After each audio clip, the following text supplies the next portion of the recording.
तो hello physics lovers, कैसे हैं आप लोग। तो बेटा लास्ट टॉपिक पे अपन वेक्टर के बारे में थोड़ा बहुत जानने की कोशिश कर रहे थे और हमने वेक्टर को जोड़ने के कुछ नियम सीखे, ज्योमेट्रिकल मेथड भी सीखी और एनालिटिकल मेथड भी सीखी। ठीक है, उस पर हमने कुछ फॉर्मूलेज बनाए थे। जैसा कि आपको याद होंगे, अगर दो वेक्टर को जोड़ा जाए तो उनका मैग्नीट्यूड दिया जाता है बच्चों किससे, under root A square plus B square plus 2ab cos theta से, जहां पर थीटा होता है बच्चों angle between vector A and B.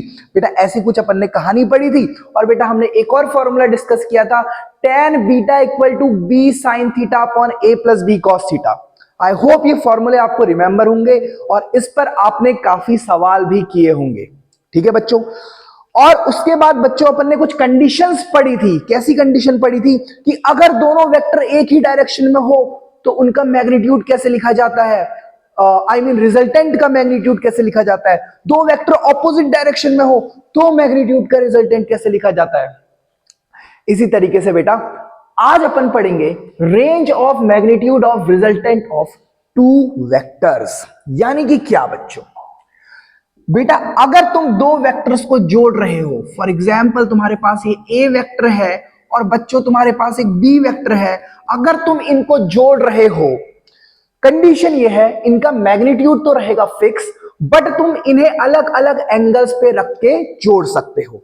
ठीक है बच्चों, इसका मैग्नीट्यूड क्या रहेगा, magnitudes of A and B will remain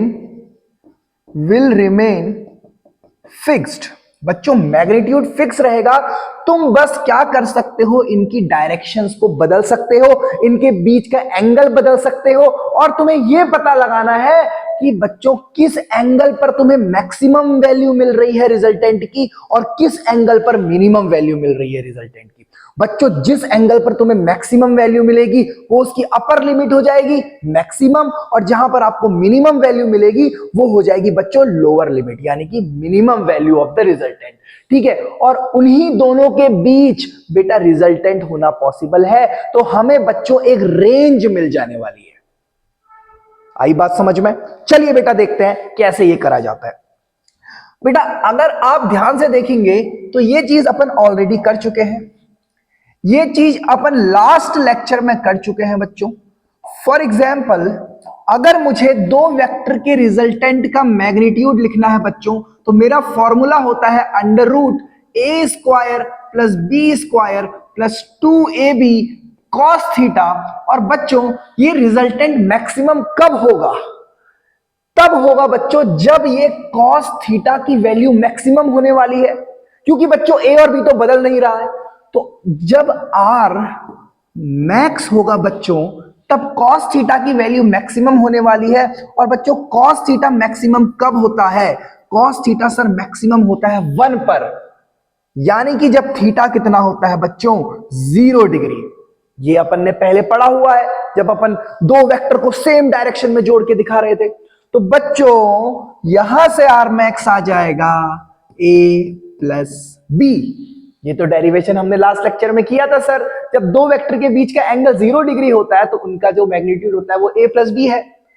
और बच्चों इस केस में जो cos थीटा है वो 1 है, यानी कि cos की मैक्सिमम वैल्यू, तो मेरे को जो रिजल्टेंट मिलेगा वो क्या मिलेगा, आर मैक्स। वेरी गुड बच्चों। उसी प्रकार अगर मैं मिनिमम वैल्यू की बात करूं, अगर मैं मिनिमम वैल्यू की बात करूं बच्चों, तो मुझे बताओ cos थीटा क्या होने वाला है। सर मिनिमम के लिए cos थीटा की मिनिमम वैल्यू जहां तक मुझे याद है सर वो -1 होती है बेटा, 0 नहीं होती है, -1 होती है। तो बेटा थीटा कितना हो जाएगा, सर थीटा हो जाएगा 180 डिग्री। ठीक है, तो दो वेक्टर जब ऑपोजिट डायरेक्शन में होंगे तो उस केस में बच्चों हमें cos की वैल्यू मिनिमम मिलेगी, यानी कि मुझे रिजल्टेंट की वैल्यू मिनिमम मिलने वाली है। और बेटा ये मिनिमम अपन कैसे लिखा करते थे, बड़ा वेक्टर माइनस छोटा वेक्टर। तो इस तरीके से हमें बच्चों क्या मिल जाएगी, मिनिमम वैल्यू।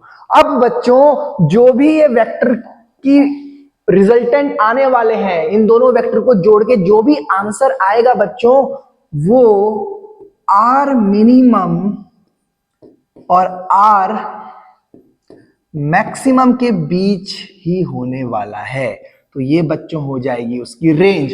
और आर मिनिमम आप देख रहे हैं बी माइनस ए और R maximum A plus B, यानी कि जो रिजल्टेंट की वैल्यू है बच्चों वो ए माइनस बी और ए प्लस बी के बीच ही रहने वाली है, ना वो ए प्लस बी से बड़ी होगी ना वो बी माइनस ए या ए माइनस बी से छोटी होगी। ठीक है बेटा, कभी कभी इसको अपन मॉड से डिनोट करते हैं।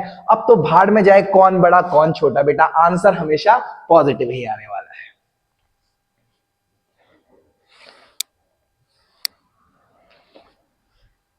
चलिए बच्चों अब बढ़ते हैं आगे। फॉर ऑर्थोगोनल वेक्टर्स, बेटा ऑर्थोगोनल वेक्टर का मतलब होता है जब दो वेक्टर के बीच का एंगल 90 डिग्री हो। जैसे यहां पर ए वेक्टर और बी वेक्टर के बीच का एंगल बच्चों कितना है, 90 डिग्री है। तो सर रिजल्टेंट क्या होगा बेटा, तो रिजल्टेंट अगर अपन देखें यहां पर हम parallelogram law of vector addition लगाते हैं तो सर रिजल्टेंट होगा ये।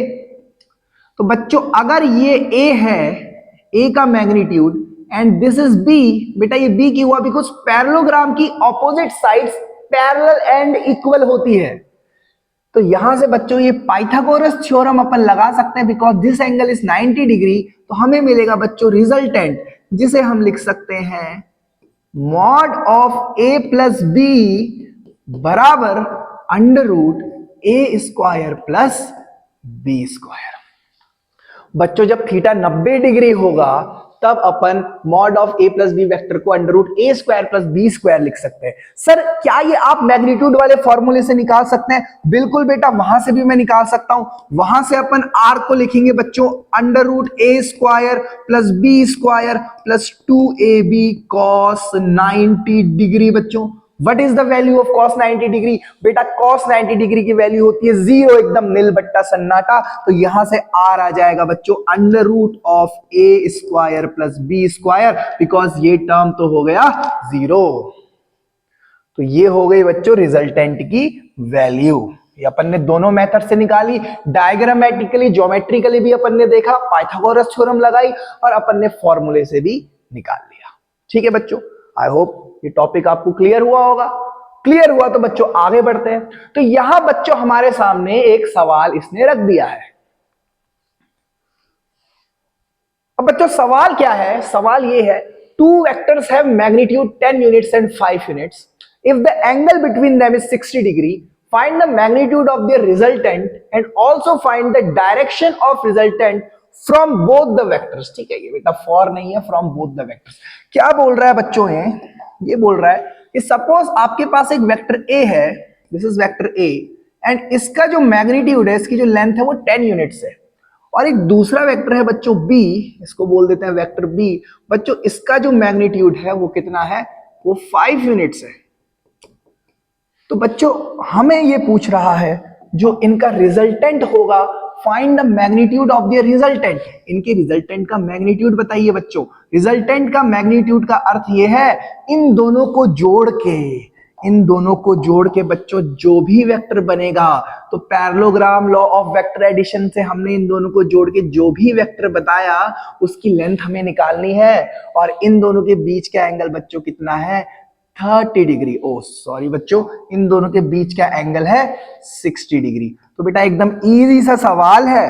रिजल्टेंट अपन को निकालना है, उसका फॉर्मूला अपन यूज करेंगे under root A square 10 square plus B square, यानी कि 5 square plus 2 into 10 into 5 into cos कितना बच्चों, कॉस 60 डिग्री।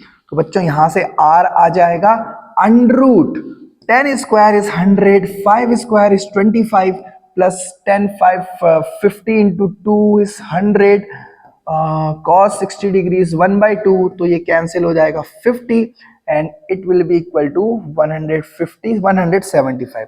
तो बेटा r हो जाएगा अंडर रूट 175। और इसको आप फर्दर सॉल्व कर सकते हैं, इसको और छोटा बना सकते हैं रूट से बाहर निकाल के। ठीक है बच्चों, बहुत बढ़िया। अब बारी आती है इसके अगले पार्ट की। बच्चों इसका अगला पार्ट क्या बोलता है, find the direction of resultant from both the vectors. बेटा रिजल्टेंट की डायरेक्शन अपन को दोनों वेक्टर से निकालनी है। ठीक है, तो बेटा रिजल्टेंट की डायरेक्शन पहले हम यहां से निकालते हैं ए वेक्टर से, दैट इज बीटा। तो बच्चों क्या फॉर्मूला यूज करेंगे अपन, हम यूज करेंगे sir tan beta equal to, अगर ये बी से मैं ए वेक्टर से निकाल रहा हूं इस डायरेक्शन को, तो मैंने क्या बोला था बेटा, जिससे निकालते हैं उसे अकेला छोड़ दो, प्लस और बाकी के साथ नीचे cos 60 डिग्री और ऊपर sin 60 डिग्री। तो ये रहा बच्चों आंसर। इसको आप सॉल्व करेंगे, जितना सॉल्व होगा उतना सॉल्व करिए, वो आपका आंसर हो जाएगा। बच्चों अगर मैं इसको बी से निकालने की कोशिश करूं बीटा डैश, तो बेटा अपन क्या करने वाले हैं, तो अपन करने वाले हैं sir tan beta dash equal to, बेटा इस बार बी से निकाल रहे हैं तो बी को अकेला छोड़ो, दैट इज 5 प्लस और ए के साथ लिखो नीचे 10 cos 60 डिग्री और ऊपर लिखो बच्चों 10 sin 60 डिग्री। तो बच्चों इसे सॉल्व करके आपका रिजल्टेंट की डायरेक्शन बी वेक्टर से आ जाएगी और ये रिजल्टेंट की डायरेक्शन ए वेक्टर से है। आई होप ये आपको क्लियर हुआ होगा बच्चों। डायरेक्ट फॉर्मूला हमें यूज करना है और आंसर निकालना है, ठीक है। चलिए बच्चों आगे बढ़ते हैं। तो आगे एक अगला सवाल है बच्चों, two vectors of equal magnitude A and have angle theta between them, the magnitude of their resultant is. तो क्या बोला बच्चों, दो वेक्टर हैं हमारे पास, दो वेक्टर हैं जिनके मैग्नीट्यूड बच्चों बराबर हैं, यानी कि जिनकी लेंथ जो है वो बराबर है, बोलता है उनके मैग्नीट्यूड और उनके बीच का एंगल थीटा है, उनके बीच का एंगल थीटा है, the magnitude of their resultant is. बच्चों जो रिजल्टेंट बनेगा उसका मैग्नीट्यूड निकालना है बच्चों। अब उसके लिए अपन अगेन फॉर्मूला यूज करते हैं। तो क्या फॉर्मूला होता है बच्चों, r is equal to under root, बेटा पहले वेक्टर इसका जो मैग्नीट्यूड है वो a है तो a स्क्वायर, बच्चों इसका मैग्नीट्यूड भी a ही है क्योंकि दोनों का मैग्नीट्यूड उसने बोला है ना कि इक्वल है, तो plus a square plus 2 into A into B करते थे, अब दोनों बराबर हैं तो ए स्क्वायर बच्चों कॉस कितना, बोलो कॉस कितना सर, कॉस थीटा। बहुत बढ़िया बच्चों। तो यहां से जो आर आएगा वो आएगा बच्चों, ए स्क्वायर में कॉमन ले लेता हूं, अंदर बचेगा ए स्क्वायर प्लस ए स्क्वायर 2 हो जाना था प्लस 2 कॉस थीटा। जैसा कि मैं यहां देख पा रहा हूं बच्चों, मैं इस 2 को भी बाहर ले लेता हूं तो मेरा रिजल्टेंट हो जाएगा बच्चों आर इक्वल टू, बच्चों ए तो अंडर रूट के बाहर आ गया और अंदर बचा 2 इंटू 1 प्लस कॉस थीटा, ठीक है।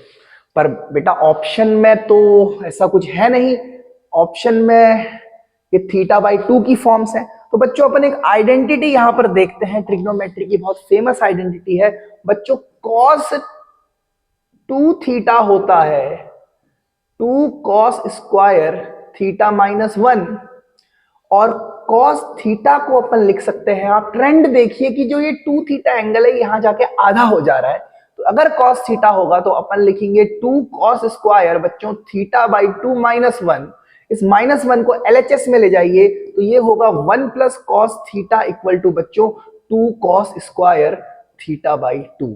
तो बच्चों हमें 1 प्लस कॉस थीटा की वैल्यू मिल गई। बच्चों ये एक फेमस आइडेंटिटी है मैथमेटिक्स की जो फिजिक्स में बहुत यूज होती है और मैथ में भी यूज होती है, तो इसको तो आप मेमोराइज कर ही लीजिए। तो r हो जाएगा बच्चों a इंटू अंडर रूट 2 और 1 प्लस कॉस थीटा के बदले हमें रख देना है 2 कॉस स्क्वायर थीटा बाई 2 बच्चों।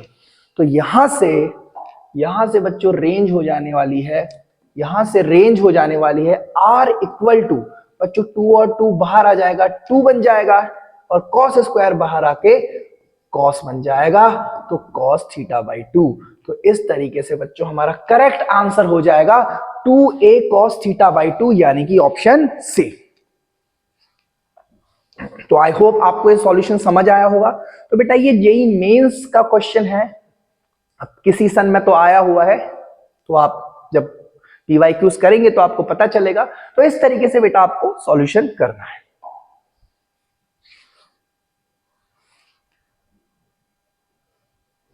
तो चलिए बच्चों आगे बढ़ते हैं। अगला सवाल है the sum of 2 unit vector is a unit vector, find the angle between them. तो बेटा क्या बोल रहा है, ये बोल रहा है sum of 2 unit vector, suppose आपके पास एक यूनिट वेक्टर है ए कैप और एक दूसरा यूनिट वेक्टर है बी कैप। बच्चों क्या दोनों इक्वल होंगे? क्या दो यूनिट वेक्टर इक्वल हो सकते हैं? जरूरी नहीं है बेटा, क्योंकि यूनिट वेक्टर के मैग्नीट्यूड तो इक्वल होते हैं। मॉड ऑफ ए बराबर मॉड ऑफ बी होगा, क्योंकि यूनिट वेक्टर की डेफिनेशन ही उनका मैग्नीट्यूड 1 होता है। तो मॉड ऑफ ए तो मॉड ऑफ बी के बराबर होगा, पर जरूरी नहीं है बच्चों इनकी डायरेक्शन एक जैसी हो। ठीक है, तो बच्चों यहां पर मेरे पास एक यूनिट वेक्टर है ए कैप जिसका मैग्नीट्यूड 1 है, पर डायरेक्शन कुछ भी हो सकती है, और एक दूसरा यूनिट वेक्टर है बच्चों बी कैप जिसका मैग्नीट्यूड कितना है? 1 है, पर डायरेक्शन कुछ थीटा एंगल बनाती है ए से। तो हमें क्या निकालना है बच्चों? हमें निकालना है इनके बीच का एंगल। और कंडीशन क्या है बच्चों? इन दोनों का जो सम है ना, हम जो इन दोनों का सम करेंगे और जो भी हमें मिलेगा रिजल्टेंट वो भी एक यूनिट वेक्टर है। तो यानी कि बच्चों ये बोलना चाह रहा है, जब मैं ए कैप और बी कैप का सम करूंगा तो जो भी रिजल्टेंट मिलेगा बच्चों वो भी एक यूनिट वेक्टर है। ये कंडीशन हमें दी है। तो भैया ये तो बहुत इजी बात हो गई। रिजल्टेंट का फॉर्मूला लगाइए बच्चों। Resultant equal to under root बच्चों ए कैप का मैग्नीट्यूड कितना? 1। Why? Because this is a unit vector. तो 1 स्क्वायर प्लस बी कैप भी 1 स्क्वायर प्लस 2 इंटू 1 इंटू 1, ठीक है बच्चों, इंटू इन दोनों के बीच का angle that is cos theta.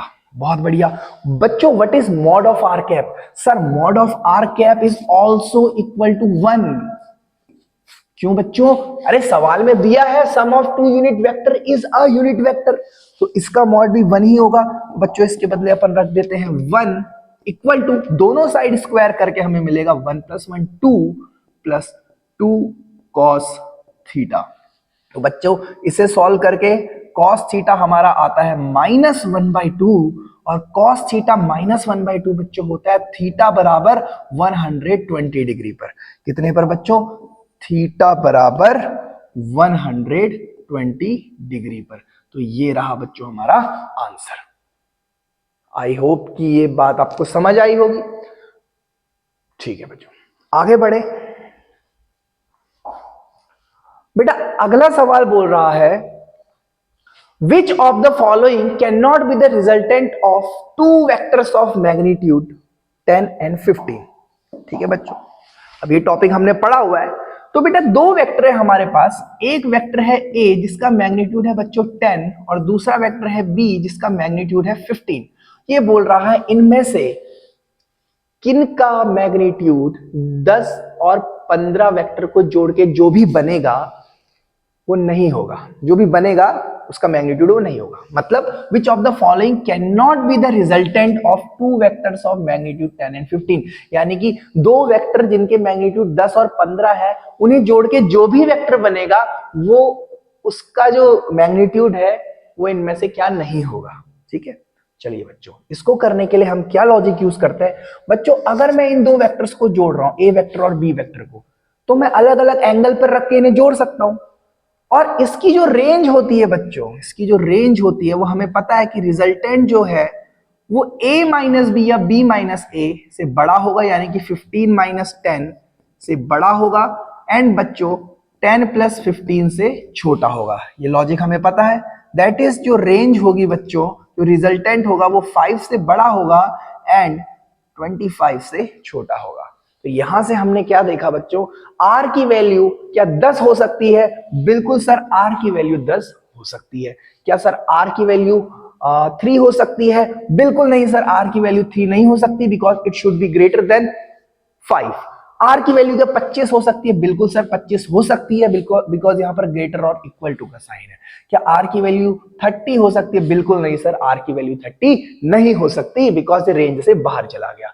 तो बेटा करेक्ट ऑप्शन क्या हो जाएंगे कि जो हमें पूछ रहा है can not be the resultant, तो ये रिजल्टेंट नहीं हो सकता और ये रिजल्टेंट नहीं हो सकता। तो करेक्ट ऑप्शन विल बी बच्चों second and fourth only. I hope ये क्वेश्चन आपको समझ आया। बेटा डायरेक्ट रेंज का फॉर्मूला बेस्ड सवाल था। ठीक है, चलिए बच्चों आगे बढ़ते हैं अगले सवाल पर। The resultant of two vectors a and b is perpendicular to a। ठीक है बच्चों, क्या बोला? Okay, the resultant of two vectors A and B is perpendicular to vector A and its magnitude is half that of B vector, the angle between A and B vector. चलिए बच्चों पहले language को तोड़ के इस question को समझते हैं। बोल रहा है कि बच्चों जो A वेक्टर और B वेक्टर का रिजल्टेंट है, the resultant of two vectors A and B is perpendicular to vector A। तो बच्चों A और B वेक्टर का जो रिजल्टेंट है ना, वो इनके बीच ही लाई करने वाला है और वो ए के परपेंडिकुलर है।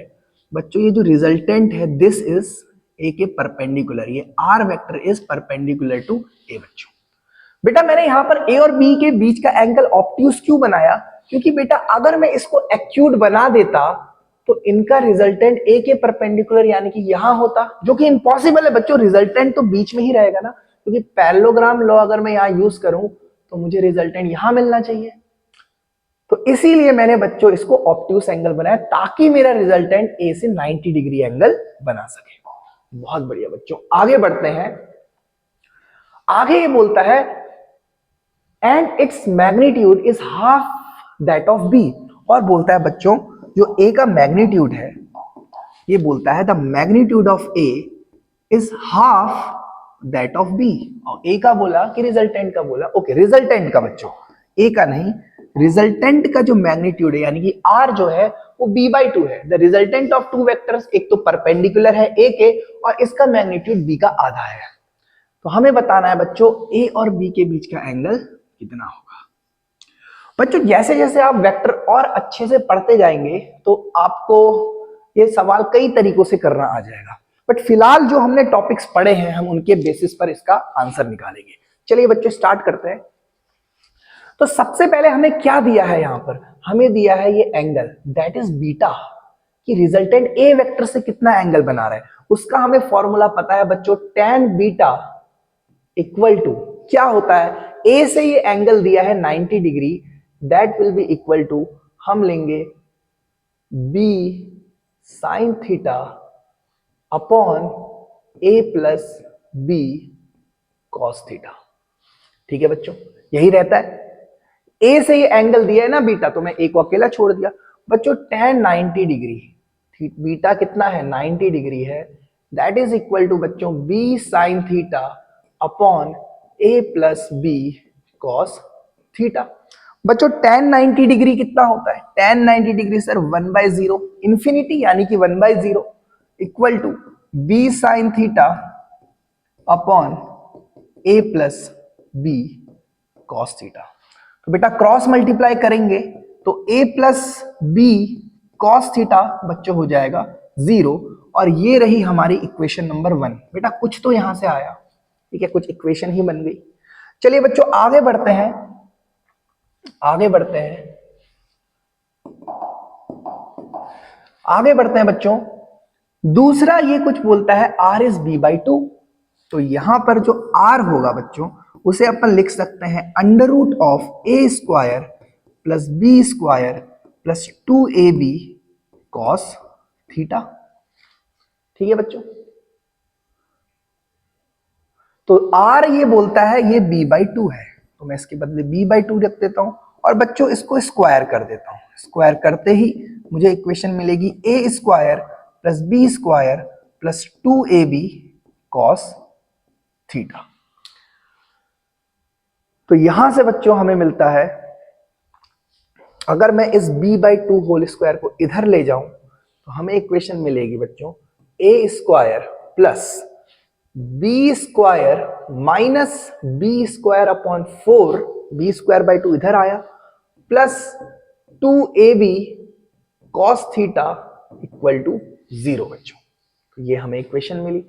इसको अपन फर्दर सॉल्व करते हैं, इसको अपन फर्दर सॉल्व करते हैं तो ये बनेगा ए स्क्वायर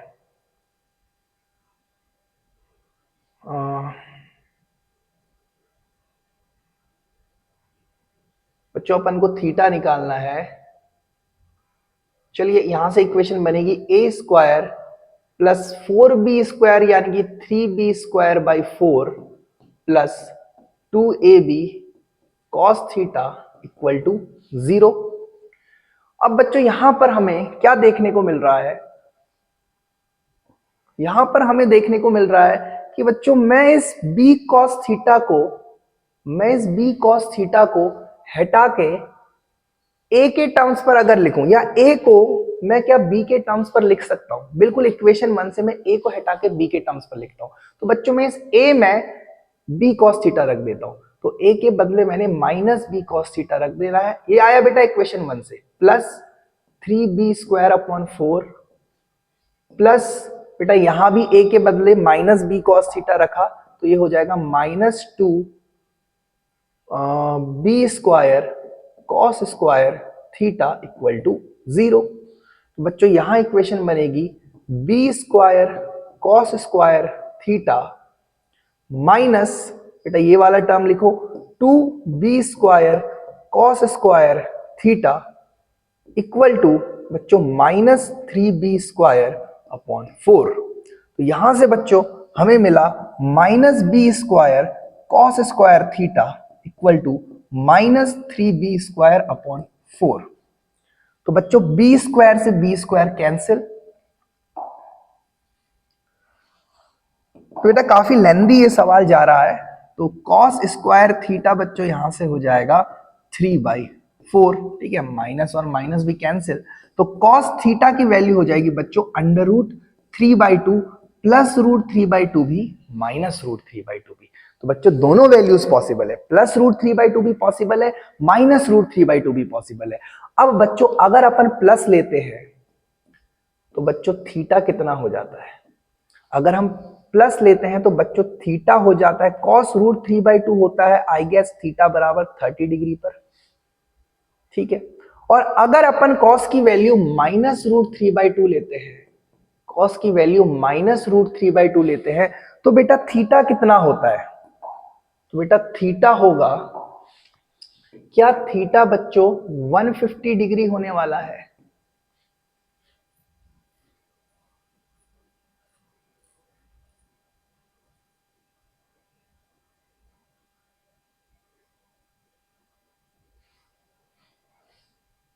तो बच्चों cos 150 को अगर मैं चेक करूं तो ये होगा 90 plus 60 degree and that is equal to minus sine 60 degree and that is equal to minus root 3/2। बिल्कुल सही बच्चों, cos थीटा माइनस रूट 3/2 होता है थीटा बराबर 150 डिग्री पर। बच्चों इसमें से जो करेक्ट आंसर अपन को लेना है वो 150 डिग्री लेना है, क्योंकि हमने यहां देखा है कि ए और बी के बीच का एंगल बच्चों क्या है, ऑब्ट्यूज एंगल होना चाहिए। आई होप ये आपको लॉजिक क्लियर होगा। तो बेटा करेक्ट आंसर क्या हो जाएगा, करेक्ट आंसर हो जाएगा बच्चों 150 डिग्री, ठीक है। बच्चों इस सवाल पर हम वापस आएंगे बाद में, जब हम वेक्टर्स को और अच्छे से समझ गए होंगे। तो बेटा ये सवाल सिर्फ 2 लाइन में आपका पूरा हो जाने वाला है, but you have to wait for a moment, ठीक है। अगर आपको इसी में कोई बेटर सॉल्यूशन मिले, कोई छोटा सॉल्यूशन मिले, तो बेटा बेझिझक आप कमेंट करिए और बताएं।